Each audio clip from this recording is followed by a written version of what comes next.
వృషభం వారికి ఈ యొక్క పక్ష ఫలితాల్లో మీకు రాశిలో కుజుడున్నాడు. దీనివల్ల ఏంటంటే కొంచెం ఈ సామాజిక విషయాల్లోని మరియు పార్ట్నర్షిప్స్ విషయాల్లోని వివాహ సంబంధించిన విషయాల్లోని కొద్దిగా జాగ్రత్తగా ఉండాలనేటువంటి చాలా స్పష్టంగా చూపిస్తుంది. మరియు మిగతా గ్రహాల యొక్క స్థితిగతులు కనుక చూసుకుంటే ధనస్థానంలో రవి ఉంటూ 7వ తేదీ నుంచి బుధుడు కూడా వస్తున్నాడు.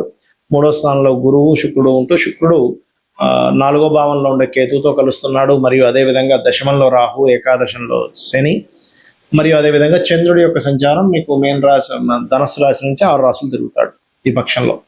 మరి ఈ యొక్క గ్రహస్థితిని అనుసరించి మీకు ఎలా ఉండబోతుంది, ఏ దేవత ఆరాధన చేయాలి, ఎటువంటి విషయాల పట్ల మీరు జాగ్రత్త వహించాలనేటువంటి అంశాలు చెప్తుంది నేనైనప్పటికీ చెప్పిస్తుంది సాక్షాత్ లలిత అమ్మవారిగా భావిస్తూ ఆ లలితాంబిక అమ్మవారి యొక్క అనుగ్రహం మీకు పరిపూర్ణంగా కలగాలని మనస్ఫూర్తిగా కోరుకుంటూ, ఇక్కడ మీరు గమనించినట్లయితే శుక్రుడు లగ్నాధిపతి అయినటువంటి శుక్రుడు మీకు 1, 6 అధిపతి అయినటువంటి శుక్ర భగవానుడు కేతుతో వెళ్ళి కలుస్తున్నాడు 5వ తేదీ నుంచి. 5వ తేదీ నుంచి మంత్ ఎండింగ్ వరకు ఉంటాడు. కాకపోతే మనం పక్ష ఫలితాలు చెప్పుకుంటున్నాం కాబట్టి ఎట్టి పరిస్థితుల్లో మీరు కొన్ని ఆర్ట్స్ రిలేటెడ్ సంబంధించిన విద్యలు నేర్చుకునే విషయంలోని, ఏదైనా గృహానికి ధనం ఇచ్చేటువంటి విషయంలో, అంటే పలానా అడ్వాన్స్ ఇస్తాం మనం, లేకపోతే ఒక భూమి కొనుక్కోవడానికి, గృహం కొనుక్కోవడం, ముఖ్యంగా గృహము వాహనం విషయంలో ధనం ఇచ్చేటువంటి విషయంలో చాలా కేర్గా ఉండాలి. గుర్తుపెట్టుకోండి, శుక్రుడు కేతు కలుస్తున్నారు 4వ భావంలో. అదేవిధంగా 2వ స్థానంలో రవి బుధుడుగా వచ్చారు కాబట్టి సంతానానికి అభివృద్ధి యోగం, సంతానానికి కూడా కాస్త కెరియర్లో సెటిల్ అయ్యేటువంటి యోగాన్ని ఇస్తాడు. మీరు వ్యాపారంలో ఉన్నట్లయితే వ్యాపార సంబంధం మూలకంగా కూడా ధన యోగాన్ని ఇస్తున్నాడు. ఇక్కడ కొన్ని గతంలో జరిగినటువంటి కొన్ని మిస్అండర్స్టాండింగ్స్, మిస్కమ్యూనికేషన్స్ కొంతవరకు తగ్గుతాయి. ఇంటి నుంచి దూరంగా ఉండేటువంటి గ్రహస్థితులు కూడా మీకు ఏర్పడుతున్నాయి. కొంత దూరంగా వెళ్ళవలసిన పరిస్థితి కూడా వస్తూ ఉంటుంది. సంతానం కోసం చేసే ప్రయత్నం కూడా ఫలిస్తుంది చెప్పాలంటే ఇక్కడ. మరియు కాకపోతే కాస్త పార్ట్నర్స్తోని, జీవిత భాగస్వామితోని స్ట్రెస్ ఎక్కువగా ఉంటూ ఉంటుంది. విదేశాలకు వెళ్ళి ఉద్యోగం చేద్దాము, విదేశాల్లో నివసిద్దాం అనుకునేటువంటి వారికి, విదేశాల్లో కోర్సెస్ చేద్దాము, విదేశాల్లో ఉద్యోగం కోసం ప్రయత్నం చేద్దాం అనుకునేటువంటి వారికి చాలా అనుకూలత ఏదో బాగుంది. దశమంలో రాహు ఉన్నందుకు ఏకాదశిని కూడా మంచివాడే. అయితే ఇక్కడ ఈ 4, 5 తేదీలు, ముఖ్యంగా 4, 5, 6, 7, 8 ఈ 5 రోజులు కూడా 4, 5 తేదీలు మీరు పొరపాటును కూడా ఎవరో మధ్యవర్తిత్వంగా ఉండి ఉద్యోగం ఇప్పిస్తారు అంటే వాళ్ళ కోసం మీరు ఏదో ధనం ఇవ్వడము, ఆ మధ్యవర్తిత్వాలని జెన్యూన్ వాళ్ళు వేరే అండి. ఎలా అంటే కొన్ని జాబ్ కన్సల్టెన్సీస్ ఉంటాయి, వాళ్ళు ఇప్పిస్తారు. జెన్యూన్గా పెద్ద కంపెనీస్ ఉంటాయి, వాళ్ళు ఇంత తీసుకుంటారు, ఇస్తారు. కానీ కొంతమంది ఏంటంటే మోసం జరుగుతూ ఉంటుంది.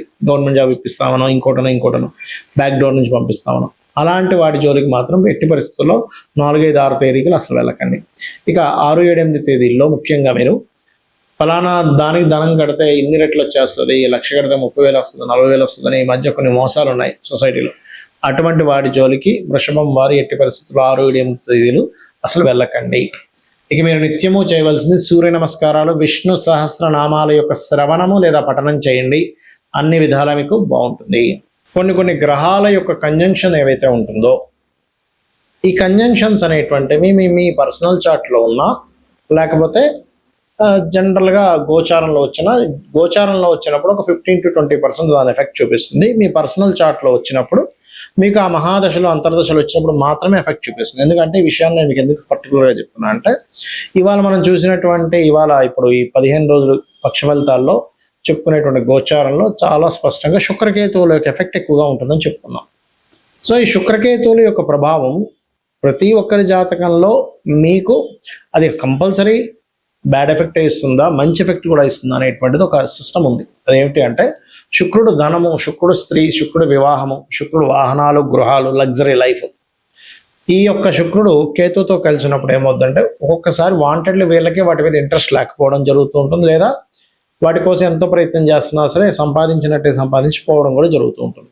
అయితే ఇది ఎప్పుడు మీరు గనక శుక్ర మహర్దశ కానీ కేతు మహర్దశ కానీ మీ లైఫ్లో ఉండాలి. అంటే ఉదాహరణకి అశ్విని నుంచి మనకి 27 నక్షత్రాలు ఉంటాయి.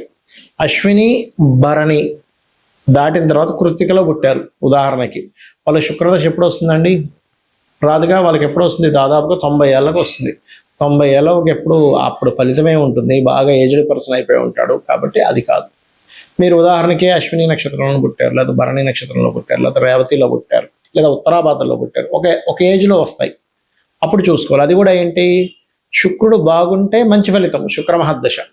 శుక్రుడు పాడైలాగే కేతుతో కలిసి ఉంటే అన్ని స్ట్రక్ అవ్వడం, అంటే భార్య కొన్ని కారణాల వల్ల కొంతమందికి ఎలా ఉంటుందంటే జీవిత భాగస్వామితో విడాకులు అవ్వవు, కానీ జీవిత భాగస్వామి ఒక దగ్గర, వీరు ఒక దగ్గర నివాసం ఉంటూ ఉంటారు, గుర్తుపెట్టుకోండి.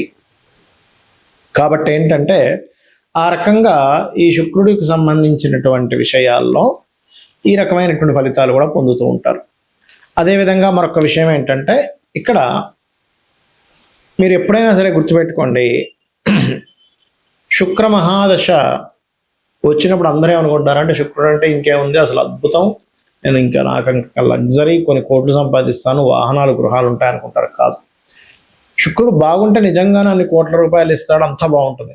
కానీ కేతువుతో కలిసి ఉండి, ఆ కేతువుతో కలిసి ఉండి కూడా కొంతమందికి యోగిస్తుంది. అది ఎప్పుడో చెప్తానండి. కొన్ని కెమికల్ రిలేటెడ్, ఫార్మా రిలేటెడ్ పూజాది కార్యక్రమాలు చేయించేవారు, అమ్మవారు ఉపాసకులు, లక్ష్మీ గణపతి ఉపాసకులు, పూజా సామాగ్రి స్టోర్స్ పెట్టుకునేటువంటి వారికి మళ్ళీ యోగిస్తుంది, గుర్తుపెట్టుకోండి.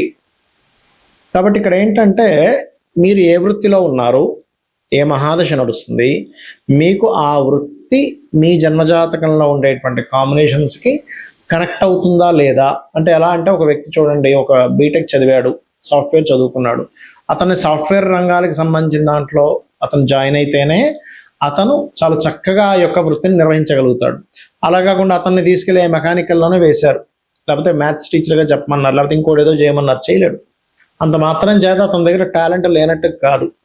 అలాగే ప్రతి జాతకంలో కూడా ధనయోగం ఎందులో ఉందో తెలుసుకోవాలి. ధనయోగం లేకపోవడం కాదు, ఉంటుంది, కానీ అది ఎందులో ఉందో తెలుసుకోగలగాలి. చాలా మంది చూడండి, నేను చాలా వ్యాపారాలు చేశానండి, ఆఖరి హోటల్ పెట్టుకుని బాగా నడుస్తుంది అంటారు. లేదా కొంతమంది చాలా వ్యాపారాలు చేశారు, చాలా ఉద్యోగాలు చేశారండి, స్క్రాప్ షాప్ పెట్టుకున్నాను సరే కోట్లు సంపాదించాను అంటాడు. అంటే ఏమిటి, వాళ్ళకి దాంట్లోనే ఉంటుంది. మరి అంతకుముందు ఎందుకంటే అవన్నీ చేశారు, జాతకంలో ఇది ఉంటాయంటే వాళ్ళకి అవన్నీ చేసి నష్టపోయే యోగం కూడా ఉంటుంది. బ్యాడ్ పీరియడ్ ఒకటి నడుస్తూ ఉంటుంది, దాన్ని కూడా సెట్ చేసుకోవచ్చు. ఈ కలియుగంలో నామస్మరణ ద్వారా వృత్తిలో మీరు సరిగ్గా రాణించలేకపోతున్నారు, ఓం మాణిక్య మకుటాకార జానుద్వై విరాజితాయ నమః చేయండి, చక్కగా వృత్తిలో సెటిల్ అవుతారు. ఏమంటే ఫైనాన్షియల్గా నాకు ఎప్పుడు ఇబ్బంది ఉంది, ఓం సంపత్కరీ సమారూఢ సింధుర వ్రజ సేవితాయ నమః, లేదా ఓం ధర్మాధ్యక్ష ధనాధ్యక్ష ధనధాన్య వివర్ధిని నమః చేసుకోండి. లేదండి నాకు హ్యాపీనెస్ లేదు, చాలామంది అంటుంటారు, ఏమండి ఏంటో నాకు లాభస్థానం పాడైపోయింది, లాభంలో శుక్రకేతువులు ఉన్నారు, అందుకే నాకు హ్యాపీనెస్ లేదు అంటూ ఉంటారు. అలాంటప్పుడు చాలా చక్కగా అమ్మవారి పాదాలు పట్టుకొని అమ్మవారిని ఓం ఇంద్రగోప పరిక్షిప్త స్మరతో నాభజంగికాయ నమః అనే మంత్రం చేయండి, ఖచ్చితంగా బాగుంటుంది. ఈ రకంగా ఏంటంటే ఇది కలియుగం కాబట్టి కలిలో నామస్మరణ ద్వారా మనం తరించవచ్చు, పెద్దగా ఏమి టెన్షన్ పడాల్సిన అవసరం లేదు. దాన్ని యాక్సెప్ట్ చేయగలగాలి. పూర్వజన్మలో చేసిన కర్మ వల్ల ఈ యొక్క గ్రహస్థితి ఏర్పడింది కాబట్టి నేను దీన్ని ఈ రకంగా నేను మార్చుకోగలగాలని ఒక నామస్మరణ మీ యొక్క జీవితాన్ని ఖచ్చితంగా మారుస్తుంది, గుర్తుపెట్టుకోండి. ఇక ఈ కాంబినేషన్స్ ఎప్పుడు కూడా కొన్నిసార్లు ఒక అద్భుతమైన కాంబినేషన్ కూడా ఉంటుంది. ఆ చంద్రమంగళ యోగం ఉందండి, బుధాదిత్య యోగం ఉందండి అని చెప్తూ ఉంటారు కదా. ఆ యోగం ఉన్నప్పుడు ఏంటంటే మీకు ఒకటి గుర్తుపెట్టుకోండి, ఆ యోగం పాపకత్తెరలో ఉంటే రాదు, మళ్ళీ మీకు ఫలితం శుభకత్తెరలో ఉంటే బాగా వస్తుంది. సో ఒక గ్రహం ఇంకో గ్రహాన్ని కలిసినప్పుడు ఒక యోగం ఏర్పడినప్పుడు, యోగం అనేటువంటిది ఒక రాశిలో ఉన్నప్పుడు ఏర్పడుతుంది, నక్షత్రంలో ఉన్నప్పుడు ఏర్పడుతుంది, ఒక గ్రహంతో కలిసినప్పుడు ఏర్పడుతుంది. ఆ యోగం ఏర్పడినటువంటిది మీకు ఎలా ఉంది, ఆ యోగం మీకు చక్కటి ఫలితాలు ఇస్తుందా ఇవ్వట్లేదా, అది పాపకత్తెరలో ఉందా శుభకత్తెరలో ఉందా, అది ఎటువంటి ఫలితాలను ఇస్తుంది. కొన్నిసార్లు కొన్ని యోగాలు ప్రదేశం మారితే మంచి ఫలితాలు ఇస్తాయి, కొన్ని యోగాలు ప్రదేశం మారకుండా ఒకే దగ్గర స్థిరంగా ఉంటే మంచి ఫలితాలు ఇస్తాయి, కొన్ని యోగాలు విదేశాలకు వెళ్తే మంచి ఫలితాలు ఇస్తాయి. అలా ఏంటంటే ఆ యోగం ప్రదేశం మారడం వల్ల ఉందా, మారకపోవడం వల్ల ఉందా, ఏ వృత్తిలోకి వెళ్ళడం వల్ల ఉంది, కొంతమందితో దూరంగా ఉండడం వల్ల ఉందా, కొన్ని పార్ట్నర్షిప్స్ చేయడం వల్ల ఉందా, కొన్ని పార్ట్నర్షిప్స్ చేయకుండా ఉండడం వల్ల ఉందా అనేటువంటిది స్పష్టంగా మీరు తెలుసుకోగలగాలి. ఇలా కనుక తెలుసుకొని మీరు కనుక చేయగలిగితే, అమ్మవారి నామాన్ని మీరు స్మరణ చేయగలిగితే ఖచ్చితంగా అన్ని విధాలా మీకు బాగుంటుంది.